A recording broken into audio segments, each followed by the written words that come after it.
Welcome everyone to the second day of Cerrito Forum 2022. We are very happy to share this time with you and for having learned so much during these discussions. I would like to call Martin, our CEO, to have some words for our public. Hello, everybody. Hello, everybody. So nice to be in touch with you. Welcome, everybody who's throughout Latin America, in the U.S., Europe, Africa, Asia. We're very happy to be here on our second day of the Cerrito Forum. It's been terrible 2 years with COVID-19 here in our part of the world. When the COVID-19 epidemic was sort of coming down, we had a severe drought, which destroyed our economy. And right when we were getting out of that, there's a war in Russia and Ukraine, and we export beef to Russia. So we're having problems now. Paraguay has a lot of electricity, but has no oil. So we're importing all our oil, and all our prices have gone up. So we're facing inflation for the first time in 20 years. Today we're going to be talking about technology, about the fourth industrial revolution, about how technology can help us unleash the trapped energy in every human being. We know now, because we have technology, that the poor can measure their own poverty. And as we were speaking earlier with a few of you, we now know that the emperor has no clothes. All the paradigms of the World Bank, of the United Nations, of the Inter-American Development Bank we have an opportunity to rethink about the role of the state and the role of the family and the role of the individual. So thank you so much for being here today. Our guests, thank you very much. And some of you have just arrived. And it's so nice to have been working, for example, with Mike with a poverty stoplight in Southern California, and now you're here. It's so nice to be here. And also, those of you who have traveled from the United States, from Kansas, welcome, welcome. We have so much to learn. We have so much to give. So I would just like to, say thank you for being here. All the people that are listening in from all over the world, we're very happy that we are going to be able to go back to normal and tackle the problems that cause so much unnecessary suffering. So thank you, Santi, for your leadership here, and let's get going. Thank you very much, Director, for your touching words. And so we'll move now to our first panel of today. And I would like to introduce our moderator, someone that I really appreciate, Mr. Mike Reed. He is CEO of Arcos Ventures. He is someone that has helped a lot to the poverty stoplight to develop, and also he works in helping families to get out of poverty and other organizations to have impact. This is Mike Reed, who will moderate the panel, so we will leave you with him. You are in the best of hands. Thank you very much. Thank you. Thank you, Santi. Thank you, Martin. In English, I'm honored to have the opportunity to moderate the panel today. Me siento honrado de tener la oportunidad de moderar este panel con ustedes hoy. Okay? Okay. Oh, okay. The name of the panel is Technology as an Ally. Success Stories of the Use of Digital Tools for Social Change. Okay. Are you in the right place? Yeah. Okay, great. The goal of the panel is to discuss successful cases from different fields where technology has been used to benefit society. And for that, we have some great guests. First, here with us is Osmar Coronel. He is the financial director of Financiera Ueno of Paraguay. He is an entrepreneur with an innovative mind, focused on digital transformation, software development at scale, and change management. In the past, he worked with Millicom's Tigo Group. He worked in the field in Europe, USA, Latin America, and Africa. Wow, the whole world. Osmar holds a master's degree in information and data science from the University of California at Berkeley, my alma mater, go Bears. Go Bears. And another master's degree in science from Illinois University. Welcome, Osmar. Thank you. Thank you. And finally, we have Sasha Rosenberg, who is joining us representing the Portal Meta. Sasha is the coordinator of evaluation and monitoring in Paraguay Educa, an organization that promotes the Portal Meta. He is a university professor. Sasha holds a master's degree in communication and administration from the Vasa University in Finland. And he is a PhD in international development. Welcome, Sasha. Okay. Let's start the panel. Each of you will have time to explain your main points regarding the topic, and we will start with Osmar. Please, Osmar, the microphone is yours. Thank you. Should I stand up? You can stay sitting, you can stand, whatever you like. Perfect. I love to stand up. Okay. So, I'm Osmar Coronel. I'm a director at Bueno. First of all, good morning to everyone. And I would like to thank you, Mr. Martin Burg and the Fundación Paraguaya for inviting us to this panel. Let's start by saying, okay, here we are with Bueno. If we, I like this expression. You cannot change something if you keep on doing always the same thing. So, you cannot expect something different unless we change as a person, as a company, as everything. From my point of view, in my life, I always was focused on technology, always learning, and I think that I always can learn more. We always can learn.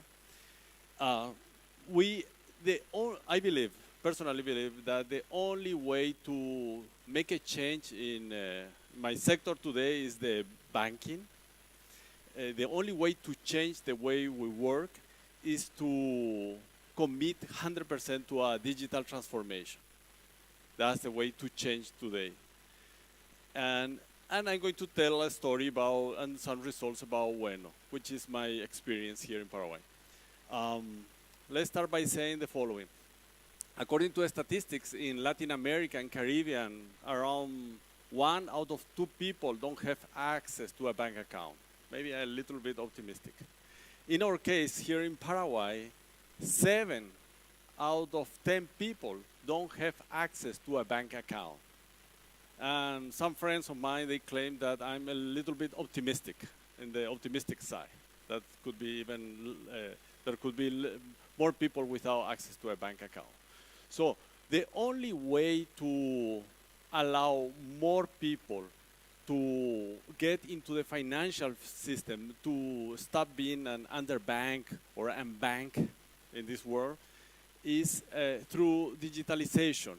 We cannot continue expanding branches, financial institution branches across the country because the model doesn't adapt to reach all the Paraguayans here. So we at Bueno decided to do something different. We closed all our branches in the country. We closed them all. We left just one here in this building. And that's our only branch, which is with the main headquarters. And we, as director of Bueno, committed 100% to go digital, 100%. And that was a test for us to close all the branches and keep on growing. What I can say is when we created Bueno, we launched our digital application by the end of February. As of today, we added more than 11,000 customers, going 100% digital. What does it mean this for us? This means that we had everything we do, we had to think and move into with 100% commitment to the digital world. The first showstopper we had is how do we register, how do we onboard a person who is not physically with us. So we had to go through all the possible technologies in face recognition, document recognition, OCR. We had to make sure the person was alive, that the person was who he claimed to be. So at the end, we implemented an onboarding, 5 minutes onboarding, the fastest onboarding ever. So you go through a process, 5 minutes or less, maybe 3 minutes, and then you open your account. And in that instant, we make something else. Not only you open your savings account, but you also receive your digital debit card. And this debit card is an international debit card. It's a MasterCard. So after the 5 minutes it took you to open the account, you receive your debit card, you can top up, you can cash in your money in any WEPAS. It's an institution now here in Paraguay with more than 200 plus points. And then you can start using your card. Let me start with the first slide here. Our goal is to reach 1 million customers here in Paraguay. That means give access to more people to be included in the financial system. And technology has these nice things that allows to process many people to even a lower cost than the traditional banking. That's one thing. Second, that's next level that we will go. We are not there yet, is that we aim to personalize the service for every single customer, such that each one of us can have a different experience, the experience that we want. That's the aim, that's where we are aiming at.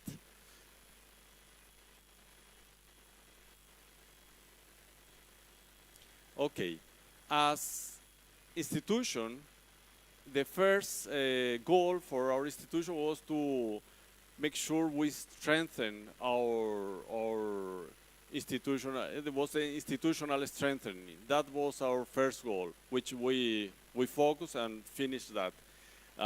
Second was the business transformation. Not only digital transformation, but also the business transformation, the way we think. Third is the financial inclusion I'm talking about.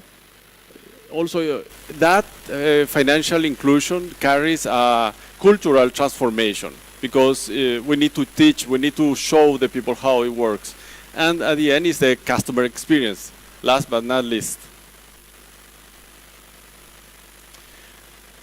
Additionally, when you open a savings account with Bueno, thanks to technology also, the cost is reduced. There are no minimum amounts that you need for your savings account. There is no transaction fee for when you make a transfer, when you make an internal transfer within Bueno, or when you make a CPAP, for example. There is no commission for sending money. Also, the debit card, even though it's a MasterCard, it comes with a zero cost. Why we can do that? Because of technology. We have, to implement all this, we have the latest banking core. Our banking core comes with microservices, so we can interconnect to any other platform. We work also with world-class vendors here in Paraguay. We are not limiting ourselves to anything. We have people even from India working with us. When we are working during the day, they are sleeping. When we go to sleep, they start working. We are working around the clock. The next change we are introducing is that the app is not going to be static. It's going to have a continuous improvement. It's going to be very hard for anybody to catch up this, because this is going to continue changing, improving, and the aim is to personalize. This is something I talk about. These are the big differentiators, the easiness and the short time it takes to onboard. You only need to sign one piece of paper to confirm that you accept the contract. just this. And you can access to the physical car also in any web pass. And one thing that technology also help us is that allow us also to focus on being eco-friendly. All our papers are recycled papers. And this is the plastic with a car. That's a little crime we are committing there with still plastic. But hopefully will take a long time before it's thrown away. So everything else that you see here this is a tree, and all these things are recyclable things that help the tree grow. It's compost, can be compost.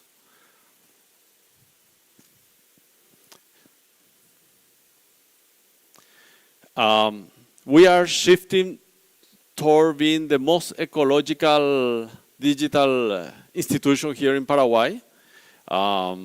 We are committing to having zero paper. It's hard to achieve zero because there are some still strong regulations that favors the paper, the ink, and so on. And we have to comply. But otherwise, for any use, we try to get rid of those.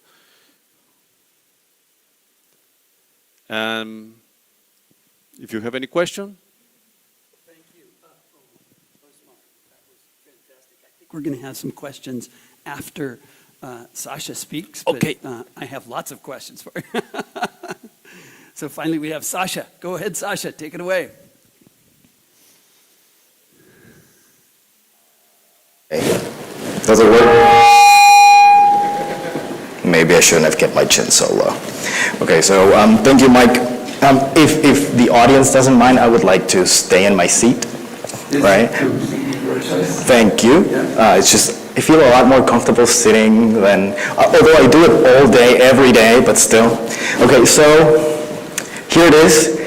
This is the Meta EdTech portal. It has absolutely nothing to do with Meta and the metaverse and anything like that. We registered the name way before that came out, so I just want to make that 100% clear, right off the bat. Okay, so unlike what Martin Bird was saying at the very beginning, we hope we are not going to have to go back to normal, right? Because a lot of people, especially people with disabilities and other things, or other things that, limit their ability to go out of their house, of their office or whatever, I'm pretty sure they don't want to go back to normal, right? So, and technology allows us to not go back to normal, so I hope we don't have to.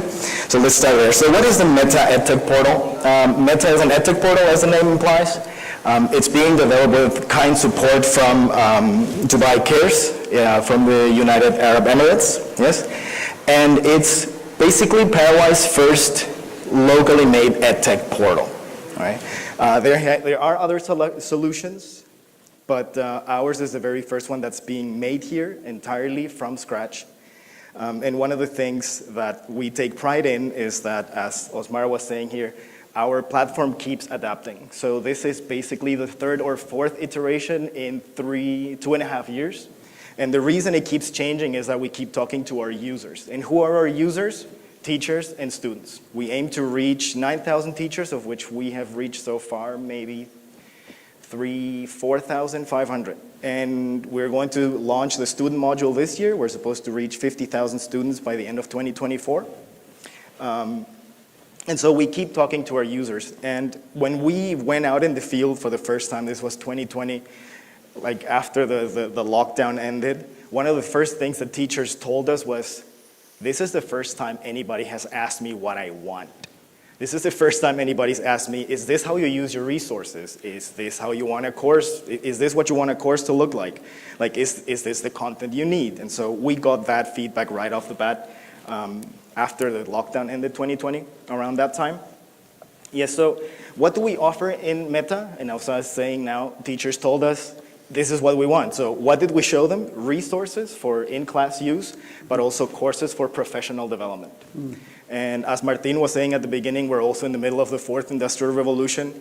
And for students, we're going to be offering courses that have to do with digital citizenship, but also other digital abilities like 3D printing and digital fabrication, things like that. So those are still under development.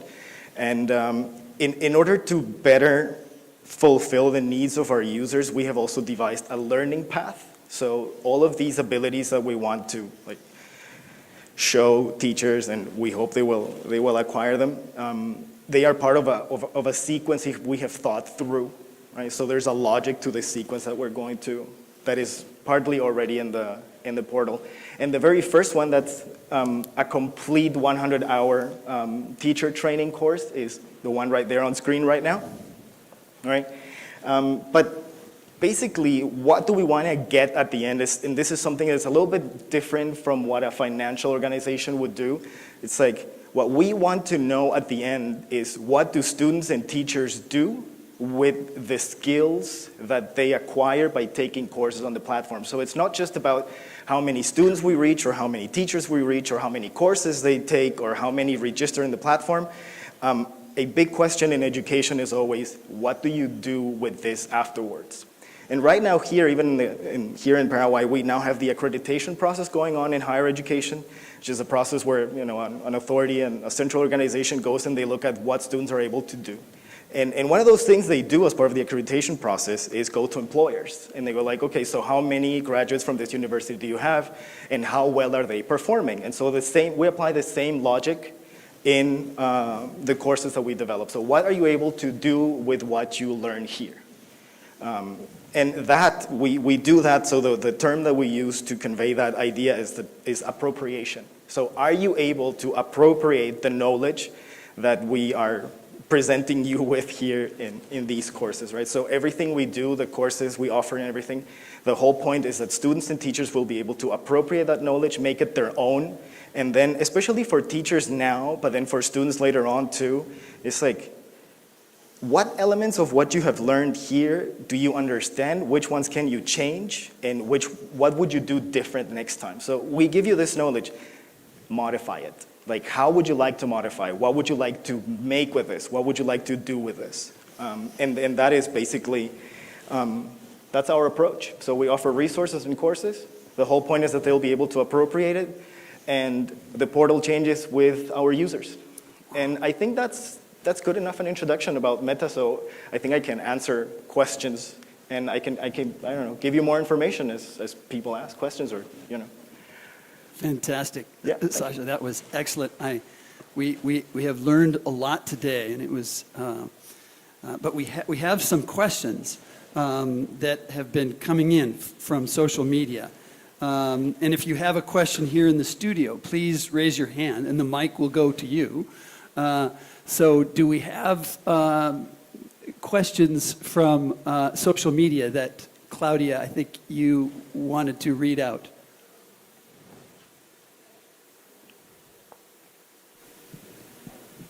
Hi, yes, we do have already questions. First for Osman, what is the most beneficial thing about being 100% digital? What comes to my mind is that you can reach more people at lower cost, faster, more reliable. Also, do you think that all the other financial enterprises will turn in a certain percentage to a digital model business in the future? For sure, they follow us. For sure, they will have to. Is it that hard, or why is it taking so long? It's hard for many reasons. First of all, at the highest level, they have to be committed, and that is usually hard. Second is that the legacy systems. In some, I will not name any institution, but in some institution, they have a zoo of legacy systems. So transforming that into something 100% integrated is a big challenge, technical challenge. So there are two challenges, technical challenge and also the commitment challenge. We have one more question, Mike, for Sasha. What are some challenges that you're facing with this project? I think the list is pretty long. So I guess the biggest challenge, and that's something that called my attention from Osmar's presentation, was he says, like, our onboarding process takes 5 minutes. And I was like, that's extremely fast. So, I mean, signing up on Meta is quick. It takes you like a minute and a half. the question is, so you have to reach your teachers, you have to explain things, it's like, you have to make the project clear and everything, and so a 5-minute onboarding process is great. The other thing that really caught my attention is 5 minutes, because we are facing a lot of problems with digital literacy, and so, of course, we teach digital literacy as one of the courses already, but in order for us to teach you that, you already have to have some, right? And so that 5-minute onboarding process at this point in education for our purposes, I'm not sure is realistic. And that's one of the bigger problems right now is digital literacy, getting people to understand, like, why do I want this? Why do I need this? Like, and how do I get there? That is mostly where we're at right now. So we're not alone in that. And we are getting a lot of help from different organizations. Ministry of Education is also working on that, and we're working together with them on that. And that's mostly it. So digital literacy is the thing, but once people are on board, they go like, okay, well, this is easier than I thought it will be.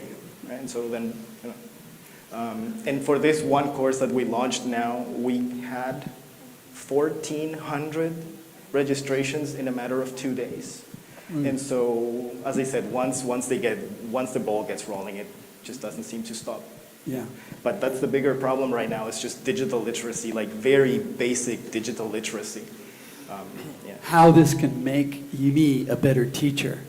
How I, as a student, can learn faster, learn more, learn what I want to learn. Yeah, especially the last one, learn what I want to learn.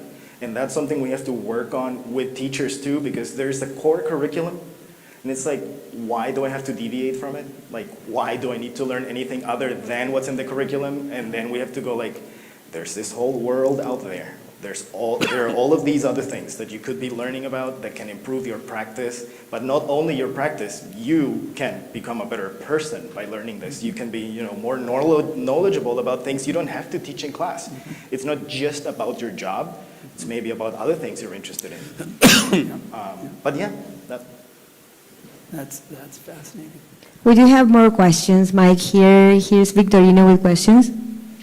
Yes, there are some questions from the audience. So this goes to Osmar. You were talking about how the constant evolution and change your platform will be having, and how do you pretend to personalize your app and services for each of your clients?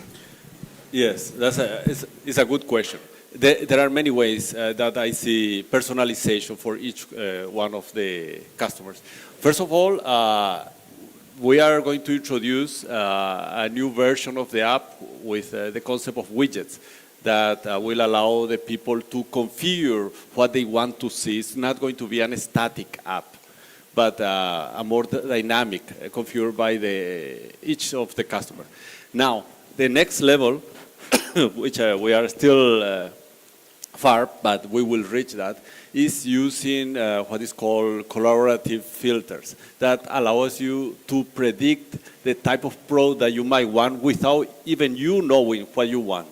And how is that implemented is looking at your choices, your behavior, comparing to other people's choices, behavior, and basically allocating you to that group. It's like Netflix, even though now Netflix is not doing a good job with that.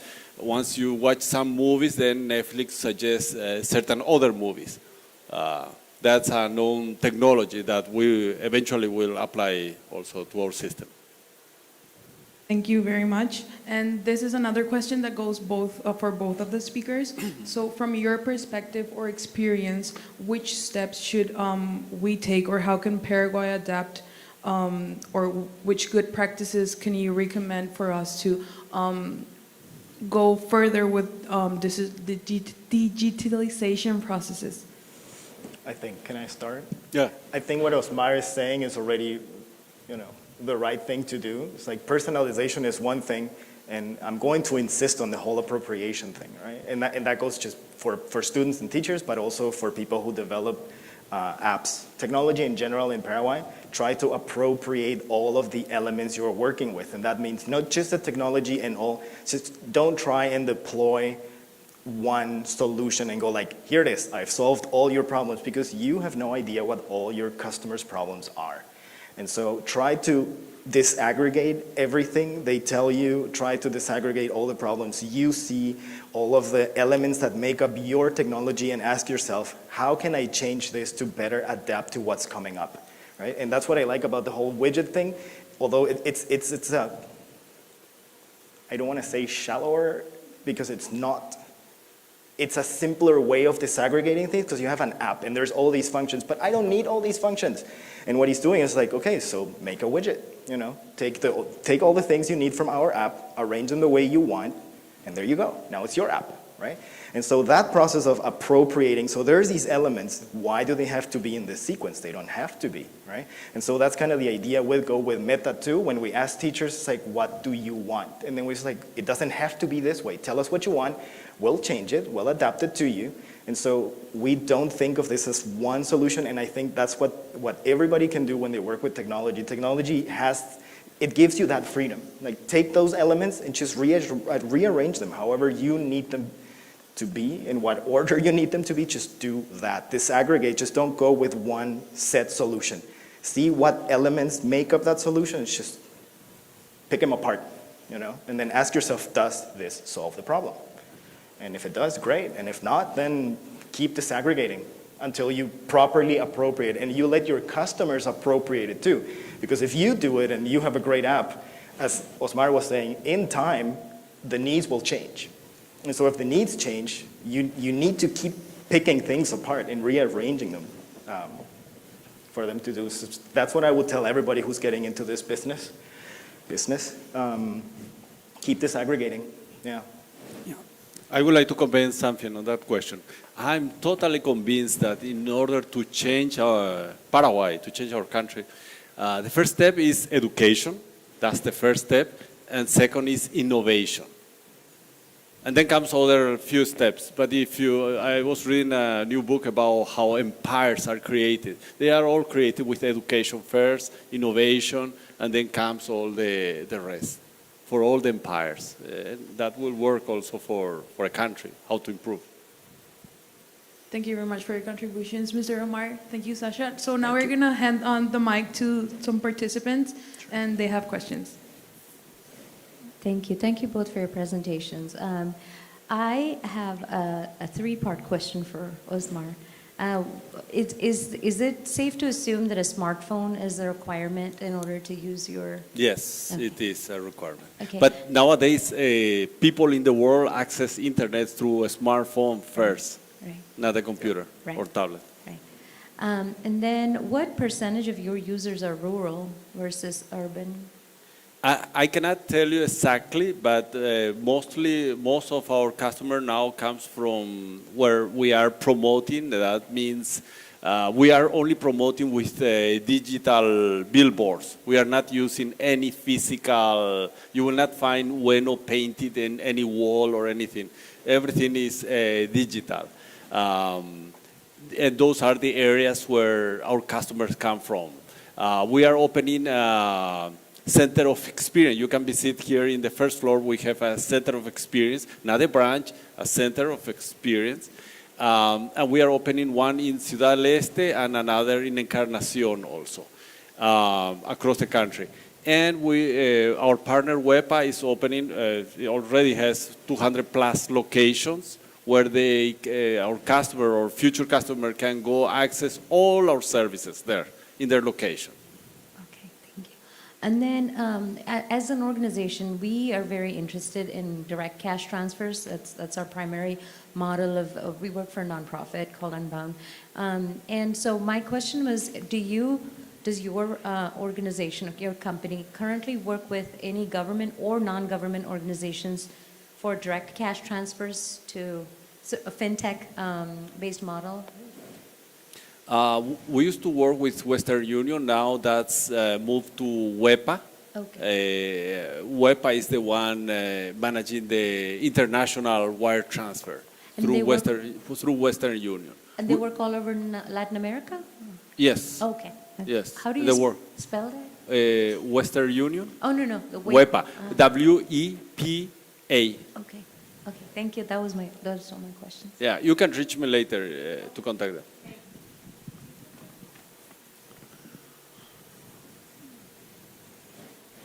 Hello, good morning. I think both presentations were very thought-provoking. So I have a question. This goes to Sasha. Sure. You mentioned about digital literacy, but how about access? Perhaps there's a correlation between access and digital literacy, but take into account access to internet in Paraguay and even to computers. Yeah. And according to past experiences, what are some barriers or facilitators teachers have experienced utilizing Meta? And how do you address these barriers? That is a very complex, it's a good question, it's a complex question, it's a question that's been addressed widely throughout the pandemic.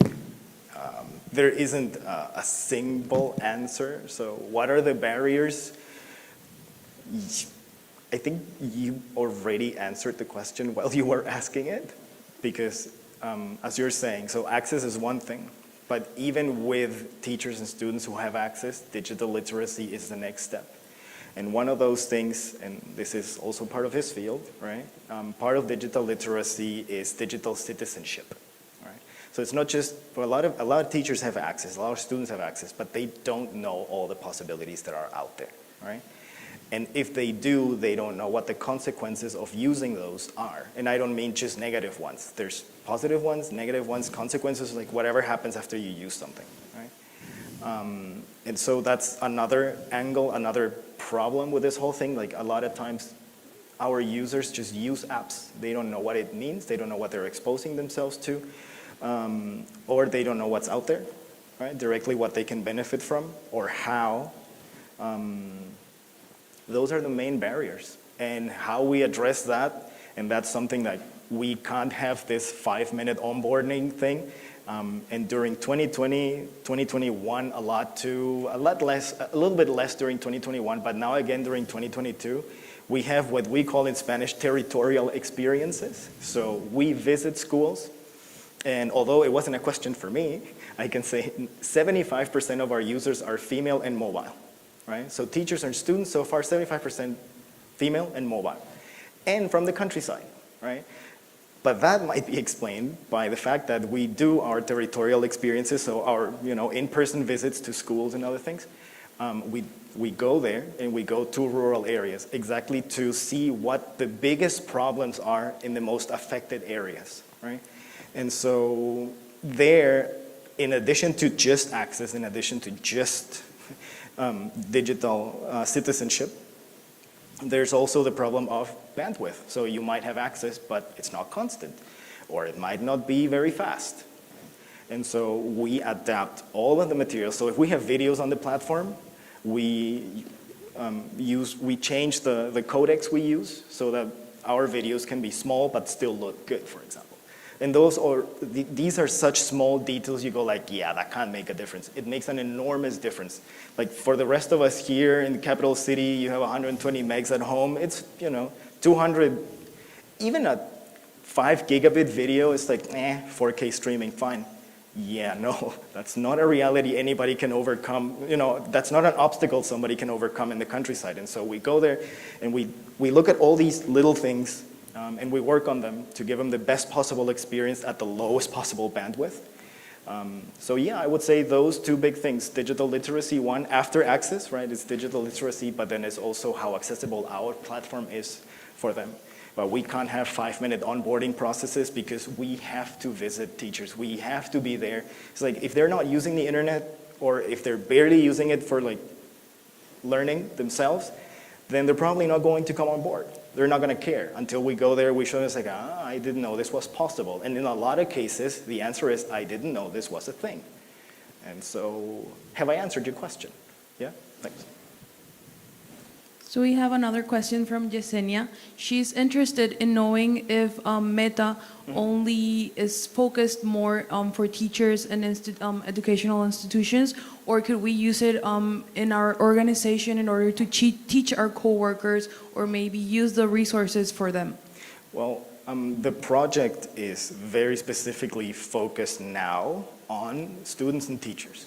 The platform, once the platform is finished, so to say, like once we've ironed out all the details and everything, It can be. We have signed an agreement with the National University of Asunción. It won't be their main platform because they have their own, but it will be used for other training purposes, right? And so Meta can be used for purposes other than, professional development of teachers and teaching students. It can be. It's available for that.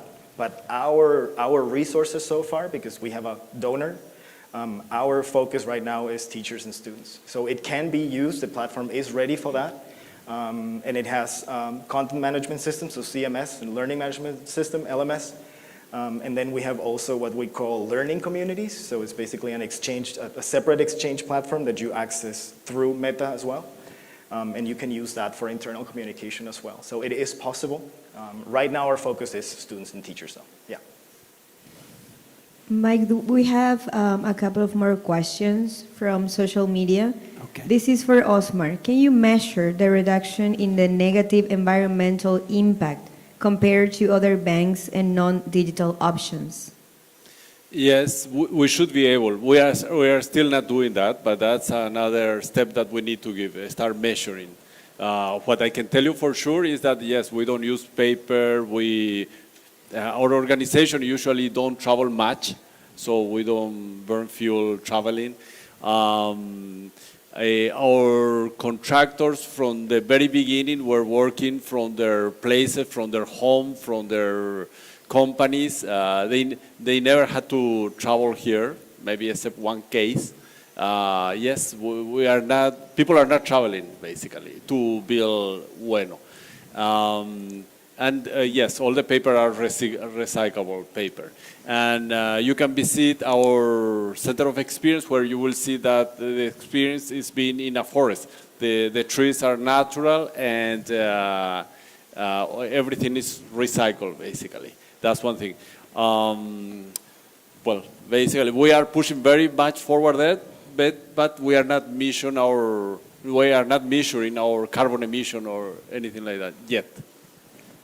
Thank you, Osmar. And we have one last question for Sasha, Mike. Sure. Okay. How does Meta face the challenge of sustainability in order to continue working and escalating? Well, it would depend on what aspect of sustainability. I would understand on growing as a portal. Oh, okay, so economic sustainability. Yes. Well, this isn't venture capital, but we do have a donor. And so this is being done with donor funds from the United Arab Emirates, from Dubai Cares. We are now working with local partners to make the platform known. It's there for, as one person in the audience was asking earlier, it's like, can this be used by other organizations? Well, in future, yes. And of course, every platform has a cost and it has to come from somewhere. So right now, because this is focused on education, the final user pays nothing. So Ministry of Education pays nothing, teachers pay nothing, students obviously don't pay anything. And we want to keep it that way. Right? So in future, we want to open Meta to other organizations, but sustainability there going forward will have to depend on how we negotiate these with partners, yes? Because there is a team of, right now, 15 people keeping the portal alive, right? And so doing all of the tasks between technology, outreach, monitoring and evaluation, and other things, right? And those have costs. There is no zero cost to, absolutely no enterprise you see out there is zero cost. And so running the platform is no different, right? And so sustainability will depend on the alliances we form with local partners, because Meta so far is focused on Paraguay. Right? We don't currently have any plans of going abroad. Our focus is Paraguay. I think we have more than enough to do in Paraguay to adapt it to our local users. And I would hope that local partners understand the value in adapting the platform to our local needs. There's already 1 million, foreign platforms out there. It's the internet. Anybody can access any platform they want. And we hope we're doing everything right to adapt it to local needs, and so that will be of value to local partners too. That they'll be able to see Meta and go like, this is what our users need, and go there. Thank you. One comment. For every plastic, people also receive the seeds and the necessary for the seeds to grow. So if you plant the this envelope, you will have a tree for every plastic. Nice. That's very cool. I wanted to ask Osmar a question. Because Martin Burr was saying at the beginning, I hope we can go back to normal. And you're like, okay, nobody's traveling. No. There's no paper. You can grow a tree. Do you want to go back to normal? Probably, but we'll keep on Take a doing new this. higher level, a new normal, a new higher. Okay, That's your point. I'm putting you on the spot, but it's just, I want to know because there's a lot of talk of like, should we go back to the office? I Should think we there is not? no comeback. There's There no is no, coming back. Right. no return. Right. And if you tell me I have a little bit of time, I have one question for each of our incredible panelists today. Do we still have? Okay. Sasha, you talked about Dubai Cares and Sure. economic sustainability and the importance of appropriation as your goal, your target. Not just what do you learn, but what do you do with what you learn. My Yes. question is, how do you measure appropriation? Because I bet Dubai Cares will care about how you are measuring the impact of the money they're Yeah. giving you. That's one thing that we discussed thoroughly at the very beginning. It's like, so how are we going to measure this thing, right? And we had a regional conference that we organized here with regional partners from from Argentina, from Uruguay, Chile, and Colombia. And we were discussing that with them too, live in a panel here. And we can only go do visits. So far, it's not 100% possible to measure appropriation solely through the learning process online, because you have to be able to see a final product. You have to be able to see how teachers plan their lessons. Like, so how were they planning their lessons? Then they took your course. How are they planning them now? And it can't just be in the short term. It has to be in the long term. So they took my course now, right? Fine. Introduced the notion of appropriation in myriad different ways. But what happens 6 months later? Have they forgotten about it? Is it no longer relevant to them? Maybe they don't no longer use it, right? And so we were discussing that too with our regional partners, and they all said the same thing. We have to go visit schools. We have to go do on-site observations.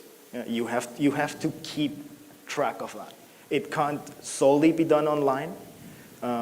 Or it can be done online if they show you that and then you have conversations with them. But the human factor there is still very important. And that's what makes this so different. So it's like you provide a service is one thing and it's great. I would love, probably going to switch to Bueno now from my current bank, right? Because it sounds too good. It sounds really good. But in our case, we have to go see, right? We have to keep that engagement with the teacher and with the students over time. Otherwise, we need proof in a way that you actually understand this concept, that you're applying it, and I can't do it if I don't talk to you. Yeah. If we don't talk to the teachers, then there's no way we can see that. And that's one of the big paradigm shifts in education too, that it's not just about the grade you get in a course.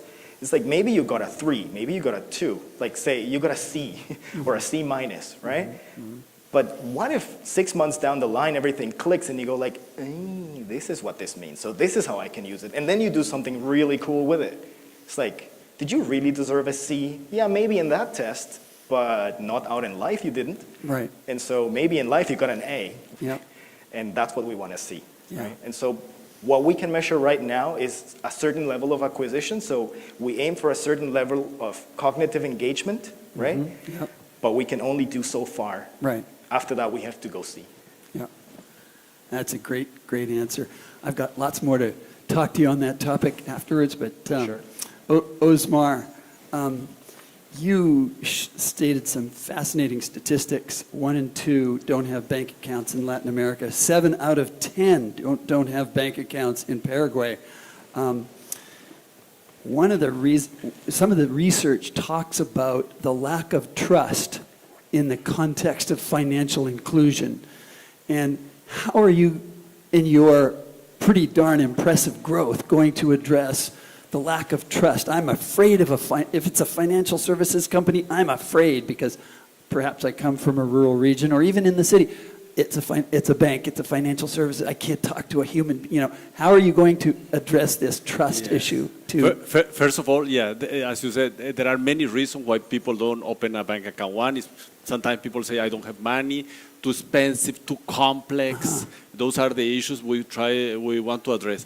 Now, the trust, in my experience, in my experience, usually there is a group of people who are the mavens, the guys who likes technology. Those are the first to jump over.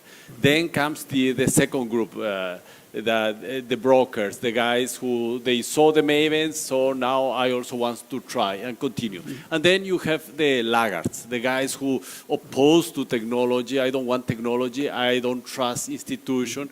And usually those jump at the end, but they will also eventually. That's kind of the famous S-curve or of diffusion of innovation, diffusion of technology. Yeah.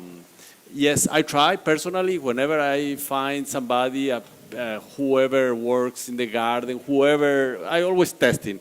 And yes, I found people say, I don't trust, I don't want to do the onboarding because I don't trust in any institution. I only keep cash with myself. Right. But then, usually in my experience, I found those people also.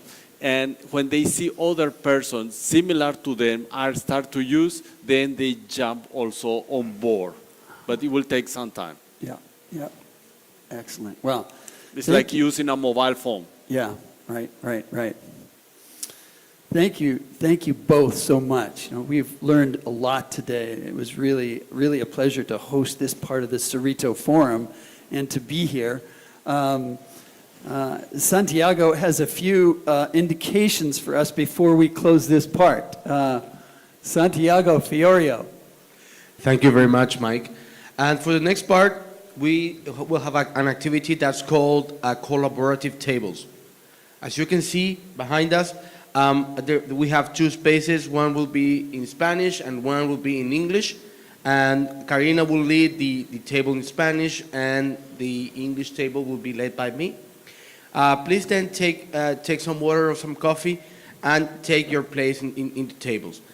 Each group will have the opportunity to discuss around social innovation challenge and how technology can contribute considering what we have just learned. Good luck to everyone. Thank you. Thank you all.